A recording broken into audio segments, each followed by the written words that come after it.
Welcome to Dolphin Dive Daily, your go-to spot for everything Miami Dolphins. If you bleed aqua and orange, hit that subscribe button and join the pod. All right, Dolphins fans, we need to have a serious conversation. It's one of those moments in a season where the optimism fades, reality hits hard, and the focus shifts from the next game to the bigger picture. The Miami Dolphins, sitting at 1-5 after another brutal, heart-wrenching loss to the Los Angeles Chargers, find themselves staring at the cold truth of the NFL. Sometimes you have to sell to rebuild. And with the trade deadline looming on November 4th, just 3 weeks away, it's time to start asking a question that no fan base ever wants to face. Should the Dolphins become sellers? And if so, which players could or should be on the move? Now, before we dive into names and scenarios, let's set the stage. The vibes in Miami right now? Rough. This team started the season with expectations. Maybe not Super Bowl or bust, but definitely prove you belong energy. There was hope that Mike McDaniel's creative offensive mind, paired with Chris Grier's roster construction, would finally produce something cohesive. Instead, the Dolphins look like a team lost at sea, adrift in a storm of missed tackles, blown assignments, and, frankly, a locker room that seems to be running out of belief. We can sit here all day and talk about whether Grier and McDaniel will even have the power to make trades, considering both men might be fighting for their jobs right now. But for the sake of argument, let's assume they can. Let's assume they're willing to look past short-term optics and focus on long-term gain. Because if the Dolphins want to right this ship, they have to make smart, forward-thinking moves, even if it means saying goodbye to some familiar faces. And that brings us to the first name that has to be on the table: Jaelan Phillips. Listen, this one's not easy. Phillips is young, talented, and exactly the kind of player every fan wants to keep. But that's also what makes him so valuable on the trade market. He's playing on his fifth-year option, he's only 26 years old, and he's still generating pressure even if the sack numbers don't pop off the stat sheet. Through 6 games, Phillips has posted a 17.2% pressure rate and recorded 20 total pressures, impressive stats that don't always show up in highlight packages. The issue isn't talent, it's timing. Miami isn't in a position to pay everyone, and if they're heading toward a soft rebuild, Phillips might not be a luxury they can afford. His injury history makes a long-term extension risky, and if the Dolphins don't intend to re-sign him, the logical move is to trade him now, when his value is highest. Sure, Miami could roll the dice and hope for a compensatory pick down the line, but that's a dangerous game. Those picks aren't guaranteed. Meanwhile, contending teams like the Lions and Colts are desperate for pass-rushing help. Detroit, in particular, has the kind of defense where Phillips could slot in immediately and make noise opposite Aiden Hutchinson. Indianapolis, too, has young offensive pieces and might be willing to part with future draft capital for a defensive playmaker. If Miami can get a day 2 pick or a young player in return, that's a move you have to seriously consider. Next up, Bradley Chubb. Another edge rusher, another difficult conversation. Chubb's story in Miami has been a roller coaster. Flashes of dominance, stretches of invisibility, and a contract that feels heavier by the week. On paper, Chubb has 4 sacks this season, but when you dig into the tape, the impact just isn't there. His pressure rate is hovering around 11.1%, and he's struggled against the run. Since coming back from that season-ending injury in 2023, he hasn't looked like the same explosive, game-changing player that Denver once believed in, or that Miami paid heavily to acquire. The interesting thing about Chubb is that his contract becomes far more flexible after this season. There are no guarantees left beyond 2024, meaning any team that trades for him gets an escape hatch. That could make him more appealing to contenders who want a veteran pass rusher without committing long-term money. For Miami, the benefit is obvious. Clear some cap space, add a draft pick, and start turning over the roster. The return wouldn't be massive, maybe a late day 3 pick, maybe a conditional 6th that could become a 5th. But again, this is where Miami has to be realistic. When you're 1-5, every piece of draft capital counts. Every young player you can get back is another shot at rebuilding depth and finding value. Moving on, let's talk about Rasul Douglas, one of the few bright spots on this Dolphins defense so far. The veteran corner has quietly put together a solid campaign. He's not a lockdown man coverage specialist, but he's been reliable, steady, and physical in run support. He's allowed just over 62% of targets to become completions, which is respectable considering Miami's defensive scheme has been soft in coverage zones. Here's the thing, though, Douglas is 31. He's not part of the future. Miami picked him up in August to stabilize the secondary, and to his credit, he's done that. But at this point, with the season already slipping away, it makes far more sense to move him for value. Contenders like the Eagles, Colts, or even the Bears could use help at cornerback. If a team calls and offers a mid- or late-round pick, the Dolphins should say yes without hesitation. That would free up snaps for younger players like Ethan Bonner or Storm Duck once he returns from injury. It's a classic example of a smart sell. Take a solid veteran who's exceeded expectations and flip him before his value fades. Now let's address a name that's probably going to surprise some people. Jalen Wright, the young running back who's been inactive the past 2 weeks. Wright's story is complicated. Miami used a third-round pick in next year's draft to trade up for him in the 4th round of the 2024 draft, a move that raised eyebrows at the time. And so far, it hasn't paid off. Wright flashed some potential early, but finished his rookie season with just 249 carries for 68 yards and has barely seen the field since Week 12 last year. Injuries played a part, sure, but so did coaching decisions. The Dolphins clearly preferred their other backs, and Wright seems stuck in a limbo where he's too talented to cut, but not trusted enough to play. Trading him now would admittedly be selling low, but it might still make sense if the Dolphins can swap him for another young player who needs a change of scenery. These player-for-player trades are becoming more common in today's NFL. Maybe Miami finds a struggling wide receiver or defensive back in a similar situation. Something to shake up the roster, create competition, and open the door for new evaluation opportunities. And finally, to round out the list, Benito Jones, the defensive tackle. Let's be honest, this one's more about practicality than star power. Jones isn't a big-name player, but that doesn't mean he lacks value. In fact, his Week 6 performance against the Chargers was one of his best in a Dolphins uniform. He's a solid depth piece, someone who can plug gaps and eat snaps in the middle. If Miami can flip him for a 6th or 7th round pick, that's a small but meaningful win. It also opens the door for other players like Jordan Phillips, who's quietly been productive, or Zeke Biggers from the practice squad to get reps. At 1-5, the Dolphins gain more from evaluating young depth than they do from holding onto average veterans. Now, let's zoom out and talk about the bigger picture. Because this isn't just about these 5 players, it's about what kind of franchise the Dolphins want to be. Right now, the team feels stuck between 2 timelines. One where they're trying to win now with veterans, and another where they're half-heartedly developing youth for later. That's a dangerous middle ground. Teams that live there for too long end up spinning their wheels. The Dolphins need direction. If they believe in Tua Tagovailoa, they should be building around him with fresh legs, solid protection, and a defense that can complement his rhythm-based style. If they're not sure about Tua, and given how inconsistent he's been this season, that's a fair question. Then Miami has to start gathering assets for what comes next.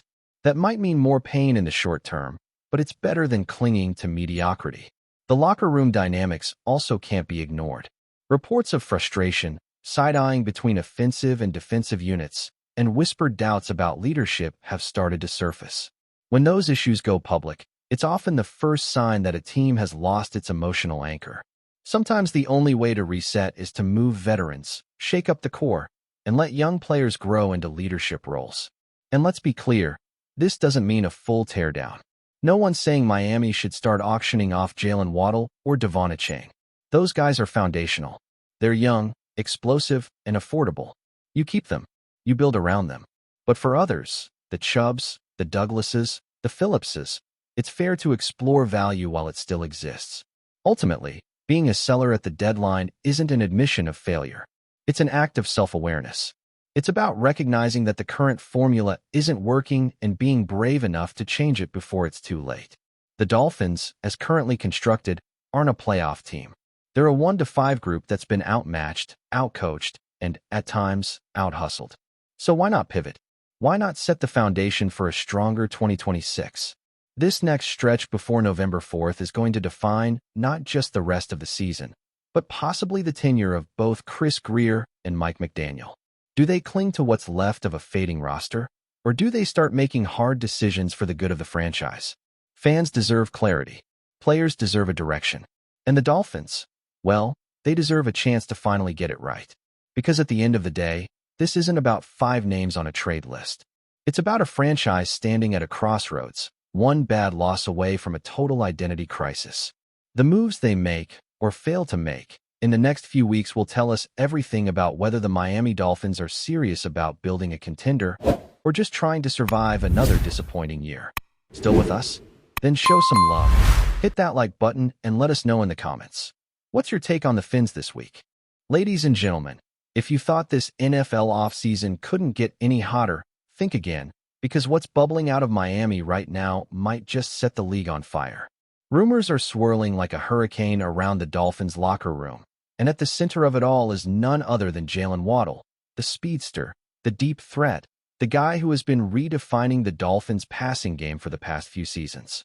And according to what's quietly making the rounds among insiders and sources who wish to remain unnamed, Waddle isn't just thinking about his next contract.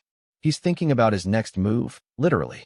There's chatter, and it's serious chatter, that if a certain superstar were to return to the Dolphins roster, Waddle himself wants to make a decision immediately.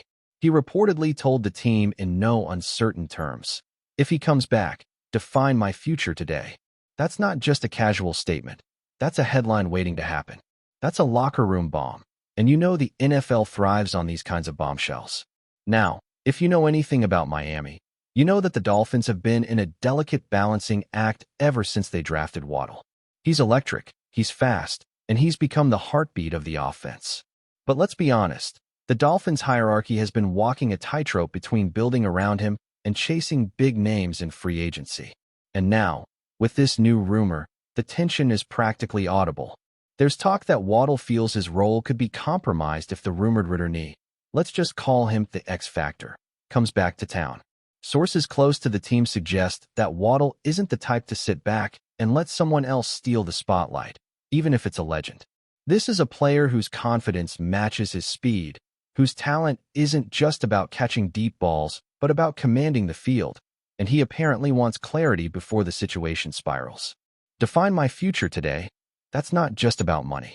That's about respect. That's about status. That's about being the central figure in a franchise he's helped to electrify. The Dolphins' front office is reportedly in a frenzy. Executives and coaches are allegedly weighing multiple scenarios, each more complicated than the last. The thing about Waddle is that he's not just fast, he's smart. He knows the value he brings to the table.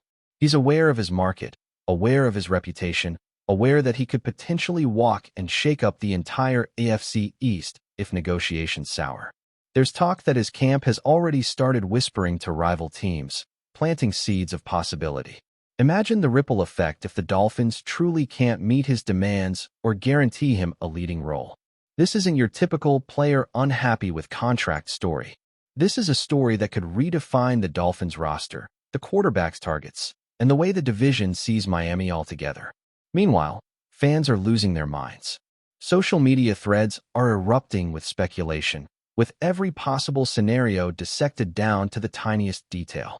Some believe that Waddle's ultimatum is a power move, a way to ensure he remains untouchable in the offense regardless of who returns.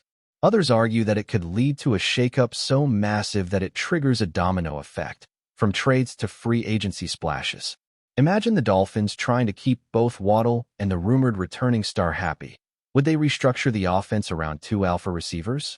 Could the quarterback adjust to share targets without tension brewing in the locker room? And if the Dolphins fail to act decisively, could this be the moment that finally sees Waddle, the young, lightning-fast phenom, exit South Beach? Rumor has it that his agents have already penciled in a list of preferred destinations, teams where Waddle could be the undisputed number one, a guy who draws attention not just for his speed, but for his marketability, his brand, his presence on and off the field. Let's not forget the psychological angle here. Waddle's statement isn't just transactional, it's emotional. This is a player who has invested sweat, blood, and sheer effort into building the Dolphins' aerial attack. The phrase, "define my future today," reads like a plea for acknowledgement, a demand that the organization recognize not just his skills, but his central role in the team's identity. And if you dig deeper, insiders suggest that there's a subtle but tense dialogue happening behind the scenes. Coaches are said to be tiptoeing, trying to gauge Waddle's mood, balancing between motivating the star and placating the potential returnee. The locker room, already a hotbed of ambition and ego, reportedly feels like a pressure cooker waiting to explode. And let's be real, the NFL loves drama. And if this story unfolds the way insiders hint it might, we're not just talking about a single team's dilemma. We're talking about league-wide consequences. Imagine the media frenzy, the social media firestorms, the debates on sports shows dissecting every word, every tweet, every cryptic Instagram post. This is the kind of story that keeps analysts up at night, that drives pundits to speculate wildly, that keeps fans glued to every press conference and rumor mill. And here's where it gets even juicier. There's talk that some of Waddle's teammates are subtly taking sides, not publicly, of course, but within the private conversations that leak to reporters. The unspoken question: if this X factor returns, where does loyalty lie? Could the Dolphins be looking at a split locker room, divided between the existing star who has proven himself season after season and the legendary figure rumored to be coming back? The dynamics, insiders suggest, are delicate. Waddle's ultimatum, in this sense, could be seen as a power play not just with management, but with the team as a whole. It's a message: I'm here, I'm vital, and I deserve certainty before anyone else steps back onto the field. And in a league where momentum and chemistry are as crucial as stats, this kind of tension can change the trajectory of a season before a single preseason snap is even taken. Of course, we have to consider the possibility that this is all strategic. Waddle, or his representatives, could be planting the seeds of a potential move to strengthen negotiating power. In sports, timing is everything, and insiders hint that this statement might be carefully timed to coincide with league-wide contract discussions, free agency rumors, and even potential trade talks. It's a chess game, and Waddle appears to be playing it with a clear vision of where he wants to be, who he wants to play with, and what kind of team identity he wants to lead. It's a rare glimpse into the mind of a player who's not just an athlete but a strategist, someone aware that the NFL is as much about perception, positioning, and timing as it is about the X's and O's on the field. And the media? Oh, the media is loving it. Sports journalists, podcasters, analysts, they're all lighting up with theories, half-truths, and cryptic confirmations. Every interview, every sideline comment, every social media post is being scrutinized for hidden meanings. Did Waddle really mean it? Is this a warning shot or a real ultimatum? Could the Dolphins actually let him go? The speculation alone is fueling engagement at levels few could have predicted. Some sources even suggest that rival teams are quietly checking in, seeing if they could make a move if Waddle decides he wants a fresh start elsewhere. It's a domino effect in real time, and Miami sits at the center, holding the key to a drama that could shape the next NFL season before anyone even kicks off a game. So what does it all mean? Well, if the rumors are true, if Waddle is serious, and sources insist he is, then the Dolphins have a major decision on their hands. They could reaffirm his role, making it clear he remains the cornerstone of their offense and essentially guaranteeing his future with the team. Or they could fail to act decisively, opening the door for Waddle to explore new horizons, shaking up the league in the process. And make no mistake, this isn't just about one player or one team. It's about the ripple effects through the AFC, the recalibration of offensive strategies, and the kind of star power negotiations that make the NFL as fascinating off the field as it is on.